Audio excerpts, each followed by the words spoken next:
Hey guys, welcome back to Stay Unqualified. This is John and Anam, and today we are talking about the care The care. of the 7 circles for saints model. Yes. John, do you want to give a quick synopsis of that model? Yes. So essentially we started, and I think you guys have been tracking with us, but the first circle is the divide. Mm-hmm. And essentially that's just a space between us and God because of Lucifer's decisions and also Adam and Eve's decision. And now we're in this state where we have sin in the Yep. world. And then the next one is the Wound. Yep. And thank you for that. The wound is essentially the impact from the sin. So everything that we see today from tidal waves crashing and hurting people, or Yeah. even us, I don't even think we're ever supposed to necessarily bleed per se. Mm. Um, the minor to the largest things, Yeah. these things are all because sin entered the world. Or even like trauma and Mm-hmm. pain and hurt that we've experienced from others. Precisely, like brokenness. Yeah. All these things are just because sin entered the world. Mhm. And now we're looking at the idea of the care. Yep. So healing. Mm-hmm. So the care is basically like self-care. Precisely. It's taking an affirmative step towards healing, towards restoring, towards closing that gap. Yeah. And the reality is only God can or the Holy Spirit can work through us to help us and aid us in closing that gap. Yeah. So today specifically, we want to cover this because this last week I got a little too busy and I was running a mile a minute and I crashed out like on Friday and I just couldn't understand what was happening. And everything in me was still saying go, but something in me also internally said, finally, just Yeah. go rest. And I'm like, finally. Yeah. So I took a much needed like 2 or 3 hour nap. And when I got back up, I was thankful to God. Yeah. And in the midst of that, it just kind of felt like he was saying, be still. Yeah. That is the care. I would So say that. so then my question is like why, like, was it hard for you to like, did the concept of self-care and taking care of yourself come up throughout the week? Um, honestly, I kept feeling like nudges saying, Mm. doing too much. Oh wow. And I kept on experiencing this thing of like, but I feel good though. Like I feel like a dopamine hit From doing all the work? from doing all the work. So as I was checking things off, I'm like, bam, just one more. Yeah. And the reality was like, even if I did that one more thing, there was a risk. Mm. There was a price to pay at the end of it, and I just didn't know it fully. Although subconsciously, I kept on hearing, "Hey, there, every yes is no, and every no is a yes." So, like, what are you saying yes to that's going to result in something being said no to later on? Mm. So yeah, I did kind of sense it throughout the week that I should have been slowing down, but I didn't. So you kept saying no to taking care of yourself. I would say so. I kind of felt like I was saying no to the Holy Spirit in the midst of Mm. it. And that was the most challenging part Yeah. because it wasn't like a blatant no. Or no, I'm so sorry. It wasn't like the Holy Spirit was just like, yo, what are you doing? Yeah. It was more so like, okay, I'll let you. And I'm like, if you'll let me, then maybe it's okay to do it, kind Yeah. of a thing. And I recognized by the end that he had allowed me to experience why self-care was necessary. Yeah. I thought I was gonna go into this week taking care of myself, doing my normal routine. I've ramped up like never before. Like within the last couple of months, I've never been so like gung-ho about getting all this stuff done. And then out of the blue, I'm like, yeah, I feel productive. I feel like But it- what is like why were you chasing that, I guess? I think it's a sense of control, Mm. really. And that sounds so weird saying out loud because I'm like just spelling it out there. But it feels like I wanted a means of evaluating who I was Mm. as a person. But the reality is consciously I can say I know my worth through Yeah. God. He died for me. But I have to keep understanding that and being in that space to acknowledge it so that when those moments do come up, I'm not tempted to sway off and be like, "Oh, that's my worth." Yeah. In that moment, that's really what happened. So I did have a question though. It's like let's say you're struggling with doing so much and your word starts getting attached to the doing. Yeah. Um, when you why is it so hard to say no to doing some things? Like, what does that do? Yeah, I mean, technically for me, I don't know, maybe other people could relate to this, but when I say no to something, I am losing control, Mhm. right? And then losing a sense of self or a fake version of self. Like, it's not really like I've had moments where I've had to just weather the storm and just stay put and just watch the situation play out, right? Yeah. And that's actually what I appreciate to do because it's almost like it's more rewarding, to be Yeah. completely honest. It sounds so strange, but like when you just wait and let things happen at their own God-given pace and timing, right? And then you see that God pulled up and did everything that he needed to, and you were just like obedient. You're like, you feel better Yeah. than if you would have done the work yourself. Yeah. But there's something about like I know that I'm definitely like a tactile learner.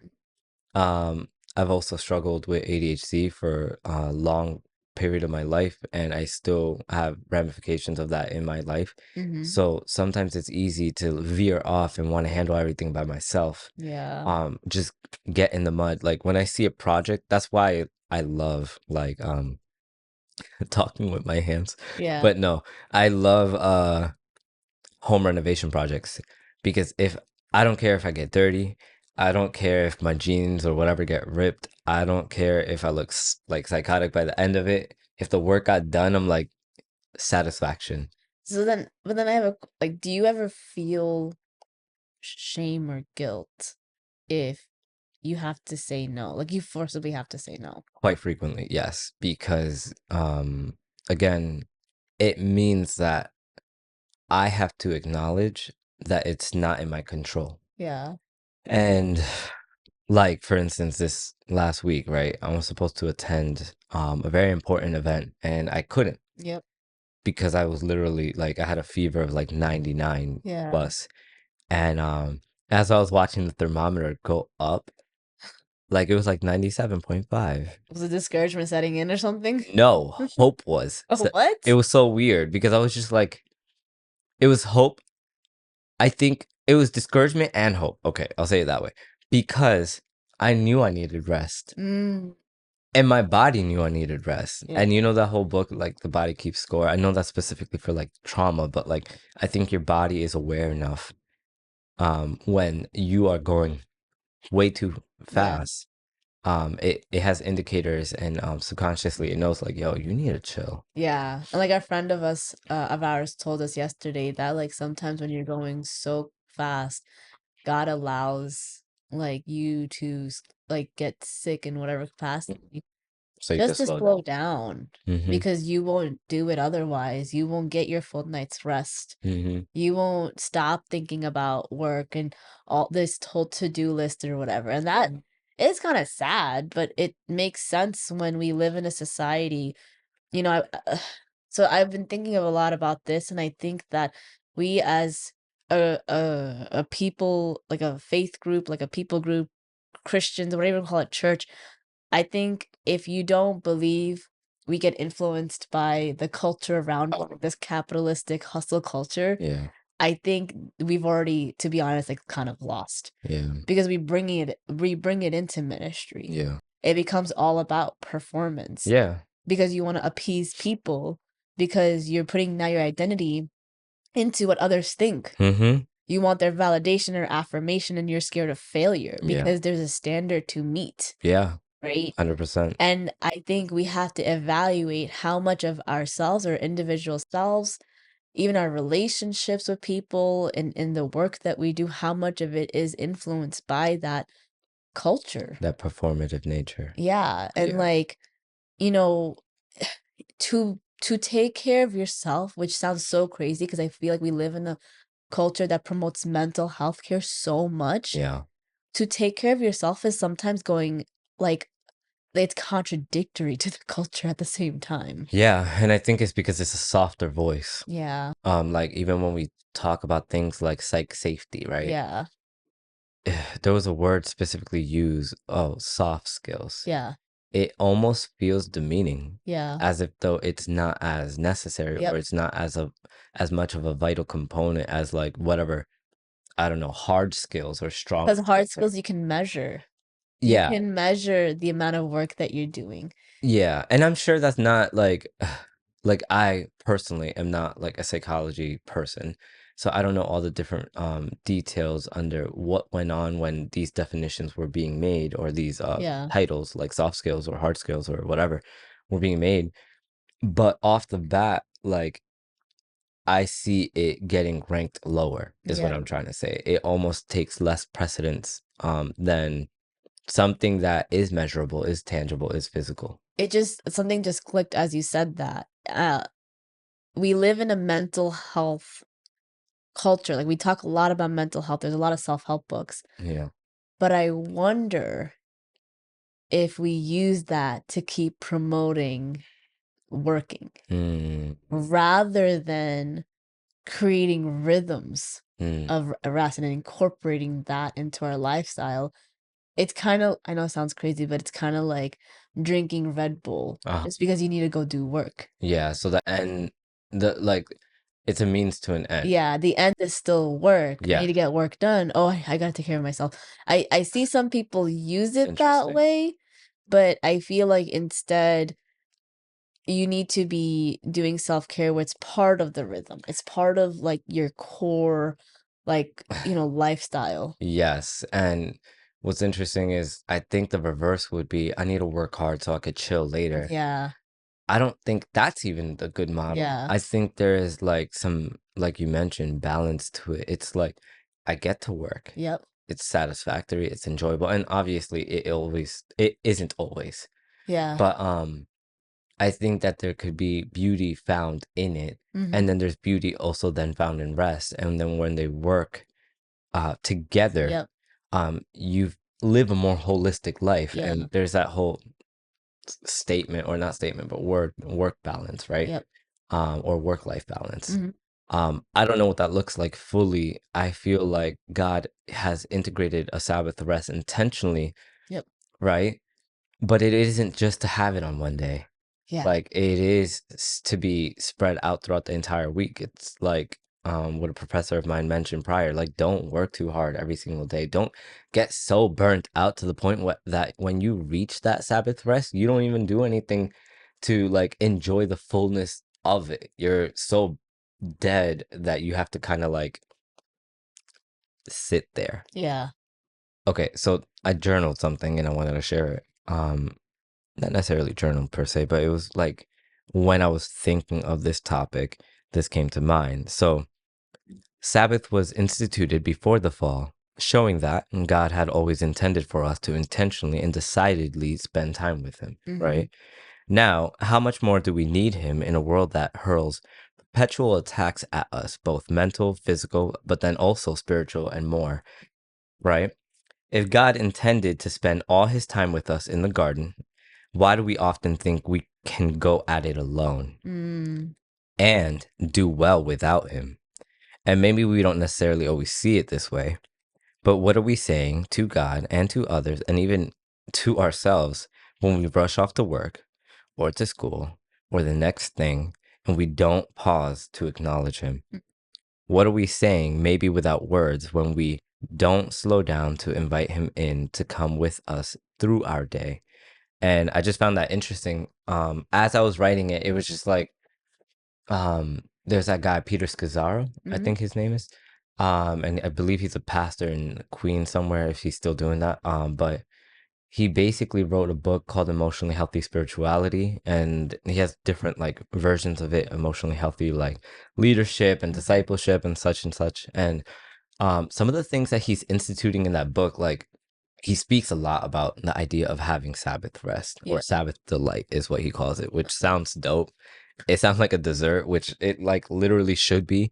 It should be. It shouldn't feel like this enforced moment where you're just kind of like, I'm burnt out. Let's just power back up kind of thing. yeah, Like this is the moment to like go back out into nature, kayak, spend time walking with your wife, your husband, your friends, go to the beach. You know, Like, just, To God even more than you usually do. yeah, hone in on that relationship. Not worry about work or school or all the No. stresses of your life to the best of your ability. And then that's where you talk to God and ask Him to just, you know, Yeah. like take that burden off of you. Now, can I ask you what would happen? Like, what often then happens if you spend that day? Like, I'm not gonna front like this always works out for us, especially with the position we're in. But like when we are poured back into, right, in that Sabbath delight, how do you feel the next day, and how do you feel about life? I feel like so much more rejuvenated and motivated to continue just working as well. And Yeah. because I feel like I have more clarity, I have more perspective. Mhm. My body is functioning properly. I'm not Right on. exhausted or tired. I'm not burnt out because, you'll notice when you're burnt out when like you have an attitude or Yeah. Grumpy. you have like temperance issues and you're constantly yawning. Like Hmm. there's all this stuff. And one thing I've been feeling like weird about is that anytime anyone asks me how I'm doing, I'm like, I'm tired. I'm tired. Mm. I'm tired. And I'm like, when are you gonna stop being tired? Hmm. Coffee isn't gonna fix it. It's It's like not. a quick fix or whatever, It's a band-aid. but it's sleep. Yeah. It's unburdening your mind. Like I am a I process things a lot mentally, and Yeah. it takes a lot of willpower to shut my mind down and just be. And just to clarify, there are no digs made here about coffee. You're talking to a coffee connoisseur over here. But I'm saying that like for me, it's just I was always about rest. Yeah. That was the thing. I was always about slowing down, having a routine and a rhythm of coming down from the day, transitioning into rest, transitioning into an evening routine that was more chill, Mm. whatever. Feeling like you're not constantly like rushing to something. This Stress. anxiety of like, oh, I have to be somewhere here and here and here. Hmm. Feeling like your days are gone.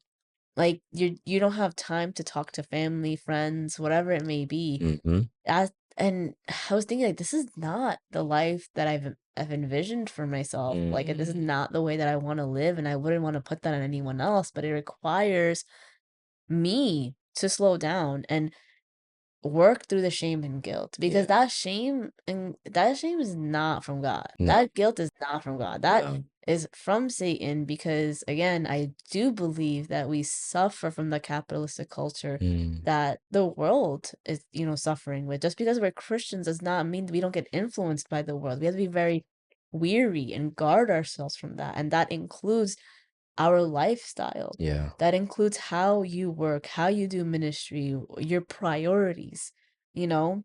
And I just feel like if we just take a moment to even stop and pause and ask ourselves, am I eating? Yeah. Am I eating enough? Am I eating too much? Am I eating Am, well? am I eating well? Am I sleeping? Am I sleeping on time? Am I drinking enough water?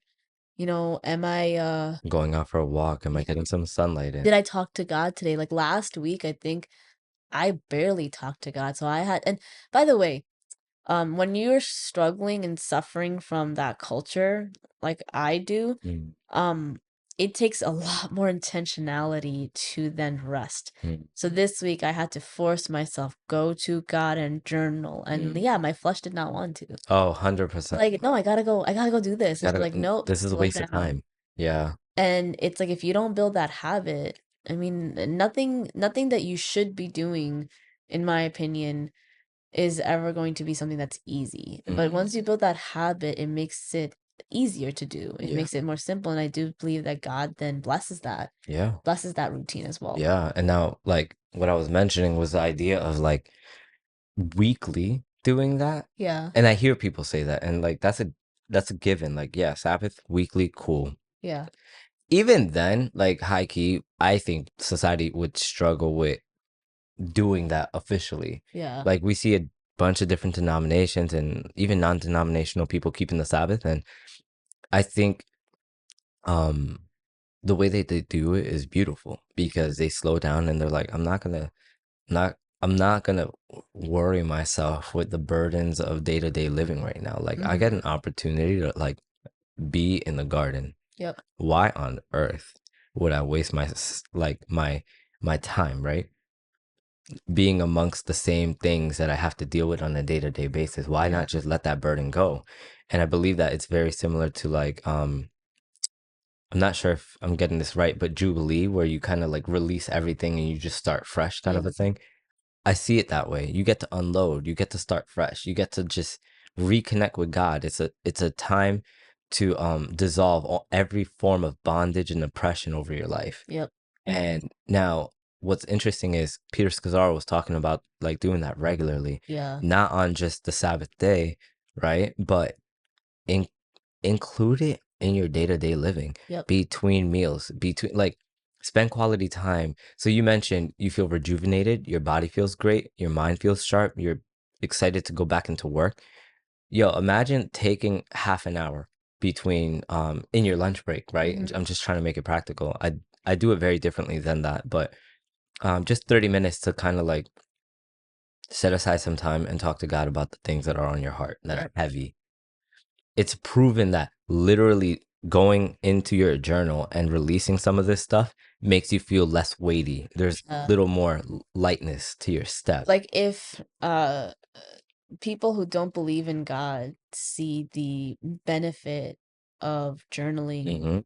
and of meditating Hmm. and of being like just kind of checking in with yourself, then why don't we as believers of God, Christians, like why don't we take the time to do that? Yeah, and it's a lot like what you mentioned. We absorb the things that are around us. Yeah. We are sometimes Christianity can be like a big brick of tofu, Yeah. and there's some like whatever type of sauce out there, and we just internalize all of it, and we pretend that we're not the same people, but Mhm.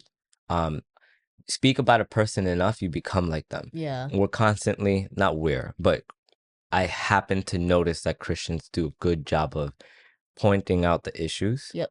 and then being like, that's not us. Yeah. But I went through a little exercise during this like Wednesday night prayer session a couple years ago, and it was kind of funny because it was like, you know, the person that you dislike. Okay, yeah, they just came to your mind. Cool. Write down the things you don't like about them. Yeah. Write them down. Okay, this person. It's like, okay, now take a second, read it. You don't like them, right? Yeah. So often these are the same qualities you do not like about yourself. And Mm. I'm like throwing away this paper, lighting it on fire. But Yeah. like the idea is literally just that we are seeing things that we don't like in the world, and we are often a mirror image of it. But like, what if we did things differently? What if Yeah. we took that rest daily? And the thing that it reminds me of is like, how can we expect to be fully used and blessed by God if we're not taking the time to reconvene with Him, Mm, to rest with Him, mm-hmm, right?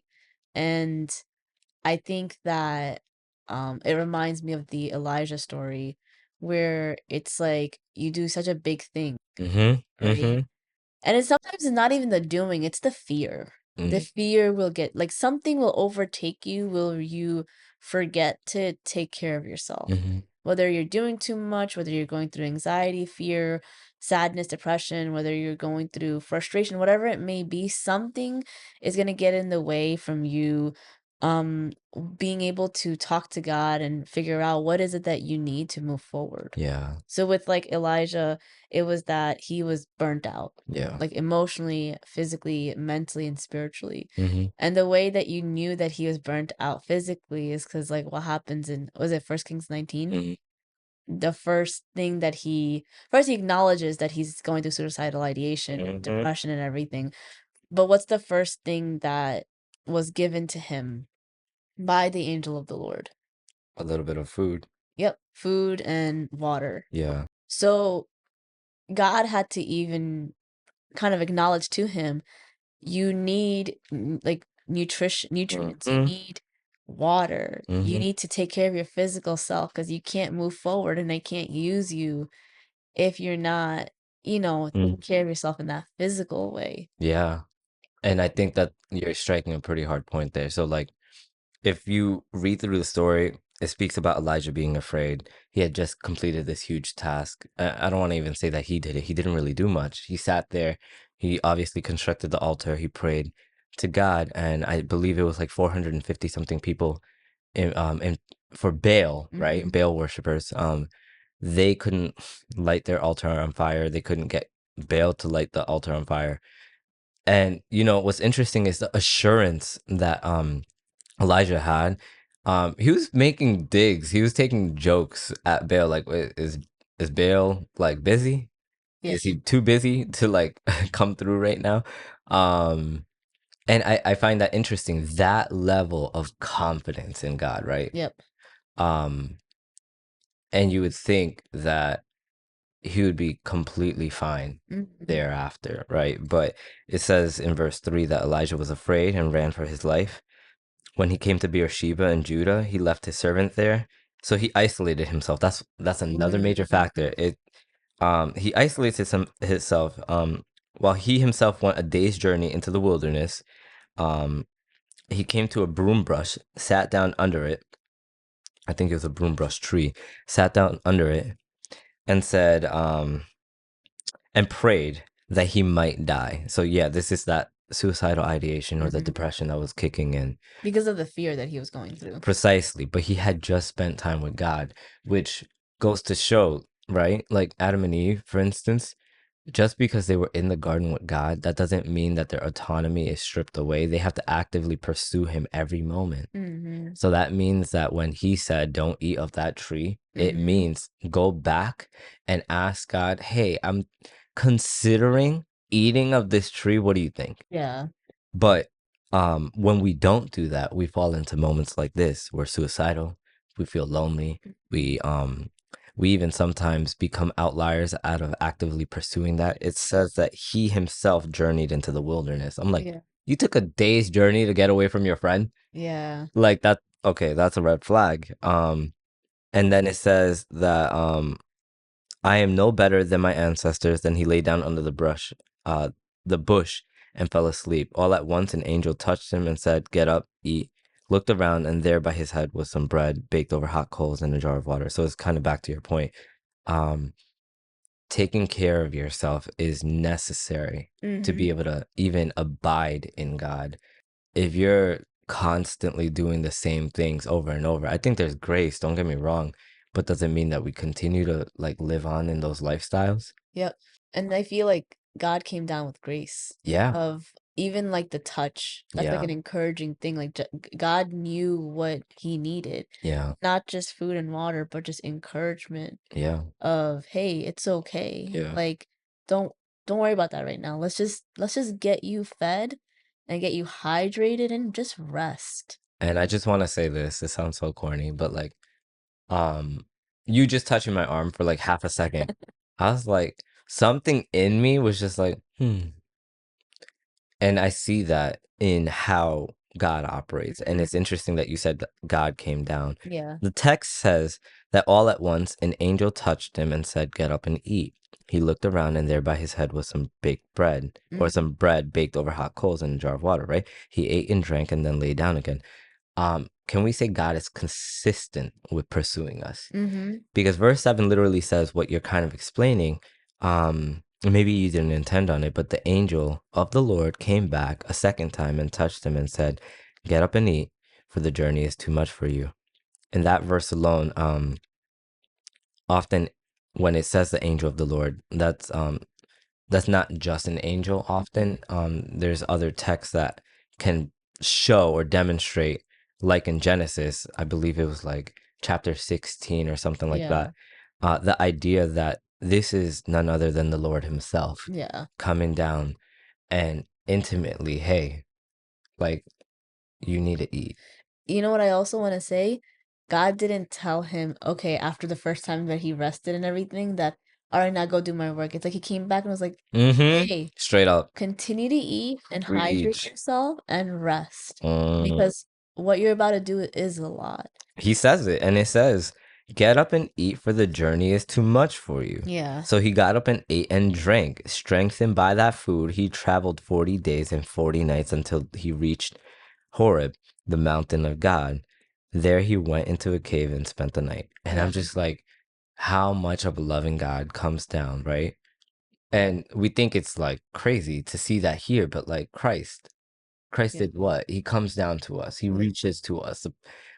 Without the Holy Spirit's help, we are incapable. Yeah. We can accept his love because the Holy Spirit empowers us. But he's so loving that he comes down and he feeds us, he nourishes us, he takes care of us. And it's not just in this instance. It doesn't have to be some big thing that Mhm. has to happen before or after for him to do that. It could be you on your lunch break, like, Lord, I don't want to work with these people, Yep. but I need help. Literally, in that moment, God coming down, helping you in that instance, and helping Mhm. you feel reinvigorated to be able to do the next thing. And what I wanna say, saying next thing, he needed to go through this process because in Mount Horeb, he was then able to hear God's voice. Precisely. And God's voice wasn't loud. No. It was through a whisper, it was through silence, Yeah. basically. Yeah. But again, the only way he could do that is if he actually followed the advice, which he did, of God, which is eat, drink, and rest. And that like when we were living in New York, not for nothing, I couldn't really even hear myself think. Mm, I thought that I did. And then when I made it out here, I just felt like I'm always in nature. Like, yo, we used to go hunting for a park just to like chill, and it felt like great. And like walking around that a couple of times, it's like, oh, this is nature. But then when I got out here and we got like trees and yeah. streams everywhere, I'm just like, um, sometimes the clutter of the world, y- it is so distractive Yeah. that you wouldn't be able to hear God's voice. Yeah. And so then we look towards God, or we look to God in the form of divination, because we're how do I explain this? We're not acknowledging that it takes solitude. Yeah. So often we want to see the performative things to know like God is with us, but God is always with us. Yeah. And when you read in that next couple of verses slash chapters and whatnot, when it talks about Elijah hearing God in a whisper, right? One of our close friends mentioned to us, when you look at the Hebrew, and then I looked into the Hebrew, it's not mentioning like anything but essentially silence. Like it's referring back to this idea of just quietness, Yep. stillness. Yep. And I'm like, so he was able to hear God in the stillness, Yep. in the quietness. Are we making room for it then? Is that when we hear God? Is it when we stop hustling, moving around, trying to get everything done on our own, strength? Yeah. Is that when he comes through? And often it is, because you have to know that you have to come to the end of yourself before, because you have to come to the end of yourself before God can move, in my opinion.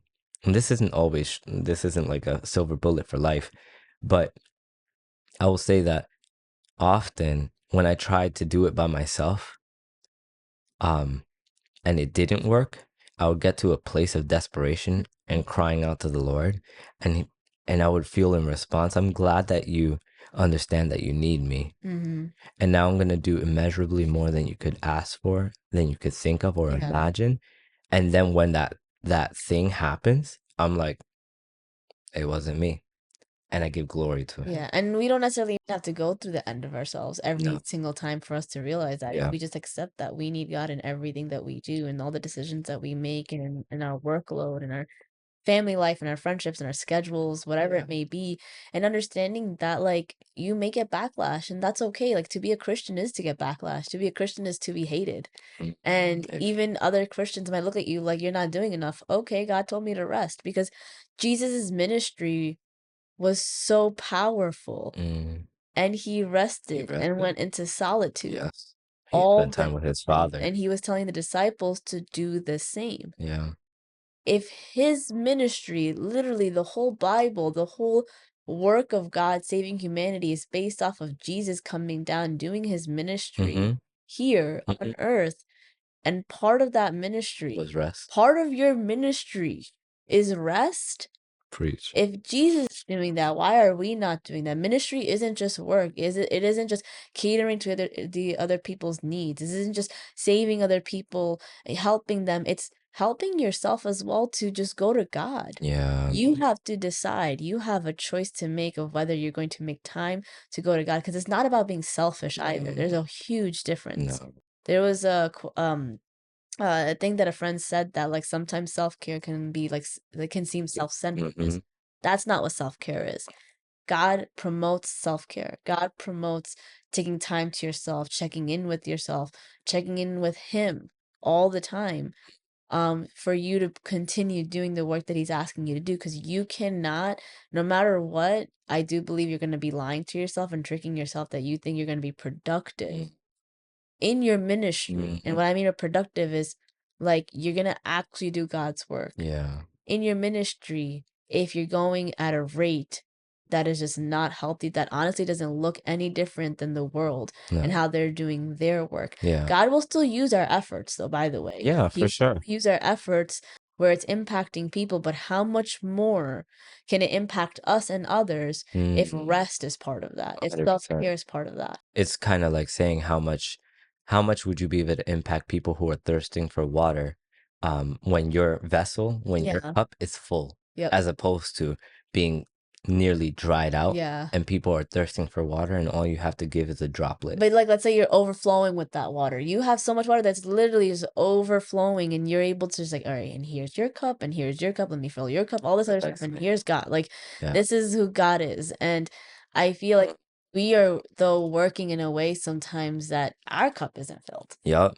And then we're expecting to the little droplet or two that we have, it's like we're just gonna give it to other people, give it to the work, the ministry, whatever it may be. And what you just said kind of prompted the idea of Psalm verse 1. I'm only gonna Psalm verse 1, Psalm chapter 1, and I'm only gonna read verse 2 and 3. No, I'm gonna read the whole thing. Sorry.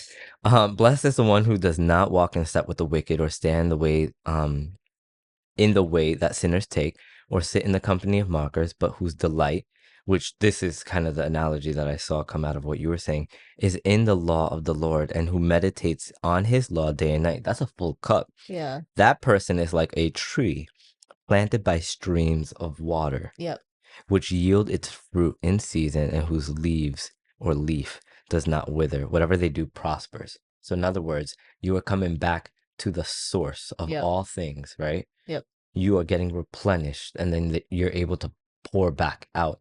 What that looks like practically, there's a, what do you think? I have an idea, but what do you think are ways for us to slow down and acknowledge God's presence? So I guess a couple things for me would be obviously like eating healthy, Yeah. sleeping on time, drinking water.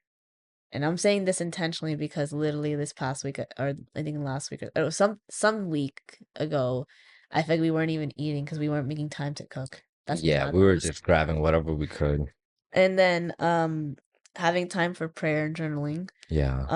having time for exercise, Mm-hmm. counseling sessions, like, Yup. Preach. talking to a therapist, trying to see friends, which we're trying to get better at, and talking to family as well, and then having time to process our emotions as well. I feel like Yeah. those are all self-care rhythms that I'm trying to aim for in the next week or two, Mm. just to get back on track a little bit, and then working through the shame and guilt of like, I may not be doing quote unquote enough, like I maybe felt like I needed to be doing, but I also know this is a priority as well. Yeah. I like that. And one of the things that I like, kind of similar to what you were just mentioning, is taking walks, but this is like a couple plug. When you go on walks and it's nice out and you're just stressed, like go with your spouse, with your significant other, with your friend. Go on a walk. Yeah. Nothing helps more than being in nature, in my opinion, and being in community at the same time. Yeah. Um, it's giving the Adam and Eve scenario, but without the fall. It brings, and also you can invite Christ into that space. So like often I'll go hang out with people and I never even realized this, but subconsciously I guess I figured it out. I like to go to like a river, Hmm. and there's a winding path or whatnot, and I'll like kick it with a friend and we'll be talking and we'll pray before we do. And then we'll talk about all these things and we'll pray to wrap up. Yep. And I feel so poured into through that. Yeah. And just yesterday, me and you were doing that. One of the things that I've learned, this acronym called New Start, I don't even know necessarily where it originated, but it's the practical implementation of how you could actually take care of yourself. Yeah. So I think N was nutrition, E is exercise, W is water, S is sunlight, T is temperance. So like watch what you're doing in general, like everything, all things included. A is air, R is, come on, bro. I don't know. Rest. What? Wow. I don't know this acronym, so You're good. You're and good. I'm what's the mad at last myself. T? Rest is R, and then T is trusting in God. Like that encompasses almost everything. I mean, I do believe that, like you mentioned, you need to get around a good counselor, some good friends, Yeah. people that you could share the burdens of life with, like you Yeah. mentioned.